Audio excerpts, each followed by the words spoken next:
ആരാ? ഓ, ആശാരിമാരാണല്ലേ. ഇതിനു മുമ്പ് ഈ അങ്ങാടി കണ്ടിട്ടില്ലല്ലോ.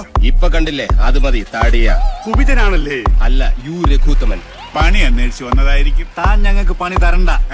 ചെമ്പറയിൽ എന്റെ ഗുരുനാഥനുണ്ട്, അവിടേക്കുള്ള വഴി പറഞ്ഞു തരൂ. ചോരകണ്ണ മര്യാദ കെട്ടവരെ, നിനക്ക് വിഷഹാരി അറിയില്ല. വിഷ ഊതി കയറ്റാനും ഊതി ഇറക്കാനും ഒരു നിമിഷം വേണ്ടിരിക്കെ. വിഷരാജനാ ഞാൻ. നിലവിളിച്ച് മരിക്കാതിരിക്കുക. ഞാൻ വെറുതെ പറഞ്ഞതാ. ഒരു വിഷഹാരി. തനിക്ക് വിഷ ഊതി ഇറക്കാനേ അറിയാവൂ, തുപ്പാൻ അറിയില്ല.